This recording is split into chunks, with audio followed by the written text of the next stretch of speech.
Assalamualaikum sahabat SPD. Pada video kali ini kita kedatangan produk dari Efinix H1. Ini adalah set-top box DVB T2, artinya adalah terrestrial 2. Jadi hanya menggunakan antena UHF atau antena analog atau antena digital, itu semuanya sama aja sebenarnya ya.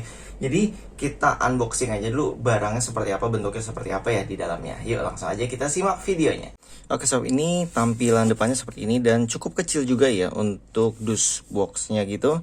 Di sini juga ada tertulis banyak nih PVR, biasanya sih untuk merekam gitu, terus kita play lagi. Di sini juga ada time shift, tapi kurang paham juga saya fungsinya apa. Di sini adalah fitur untuk pemutar playernya ya. Jadi ada 264 formatnya atau MPEG 4. Jadi istilahnya ya sudah HD juga sih harusnya.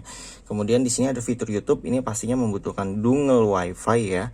Terus WiFi maksudnya itu tadi, jadi bisa connect YouTube ini kita menggunakan dongle WiFi, dan WiFi-nya harus menggunakan dongle tambahan, nggak bisa built-in gitu, jadi belum ada, tapi dia bisa ditambahkan dongle, maksudnya seperti itu. Kemudian sini sudah ada tulisan Full HD ya, jadi nyambung MPEG 4 plus Full HD, jadi resolusinya bisa 1080 maksimal. Terus RSS ini juga saya kurang paham ya maksudnya seperti apa. Oke, kita lihat sampingnya. Di sini ada beberapa panduan ya, tapi bahasa Inggris ya, standar lah ya.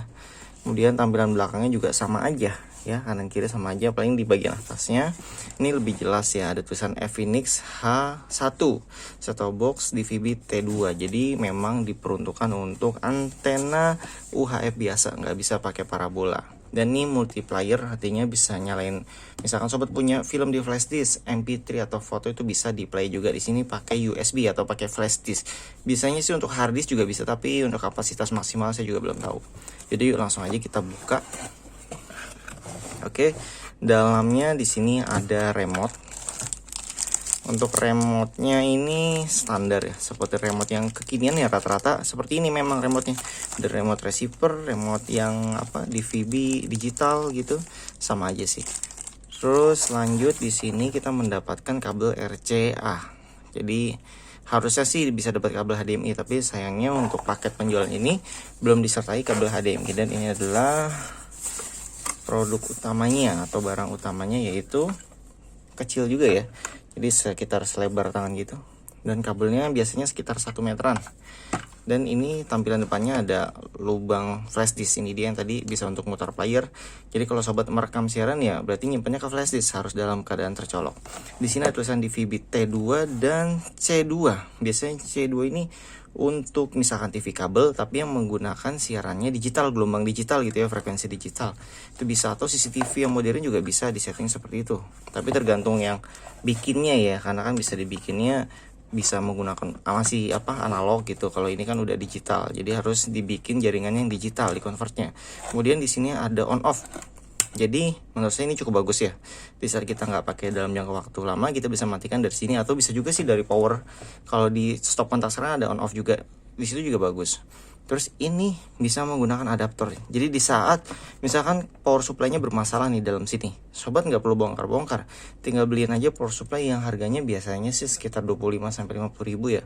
Ya tergantung merek yang bagusnya juga gitu. Terus kita bisa beli sesuai ini nih, 5 volt 1,5 ampere, jadi tinggal dicolok aja.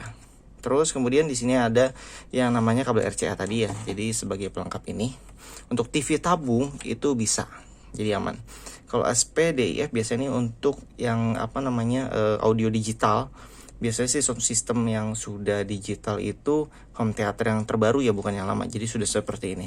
Dan kabelnya pun lebih tebal dari kabel RCA ini, jauh lebih mahal pastinya ya, kabel optikal lah. Terus kemudian ini adalah HDMI. Jadi kalau TV-nya LED lebih disarankan menggunakan kabel HDMI, dibeliin aja daripada nanti kualitasnya nanggung-nanggung gitu, nggak keluar semua.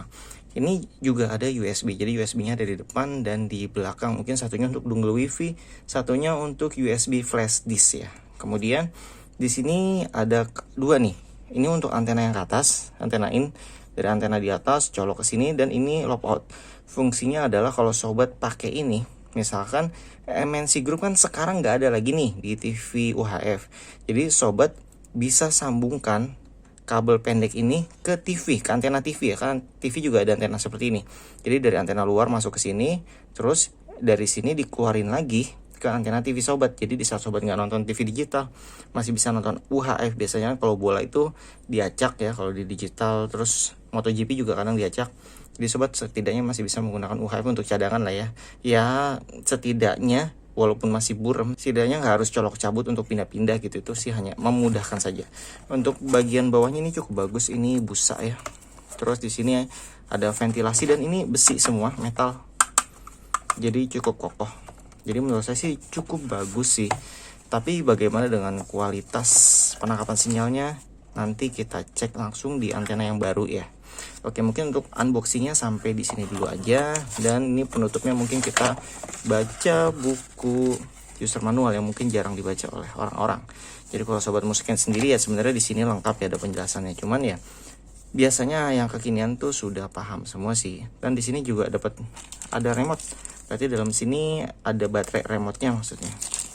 Oke, mungkin segitu aja untuk unboxingnya. Kita tunggu di video reviewnya. Oke sob, itu tadi videonya. Jadi bagaimana menurut sobat kalau memang wilayah sobat itu masih terjangkau oleh siaran UHF, terus siaran digital, dan yang penting sih bukan kawasan lembah ya, jadi dataran tinggi.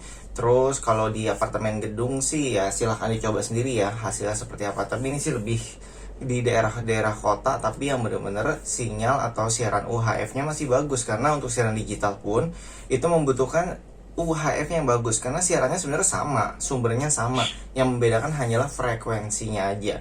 Kalau setahu saya sih ya, kalau untuk gelombang UHF kan bisa lebih jauh nih.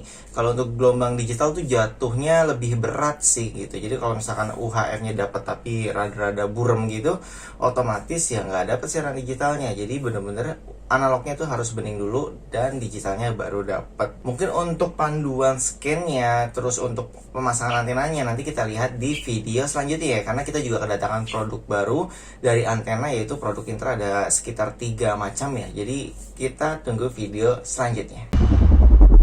SPD menyediakan jasa pasang parabola, servis parabola, dan produk parabola. Tim SPD juga siap melayani pemasangan di seluruh Indonesia. Info selengkapnya ada di deskripsi video ya sob.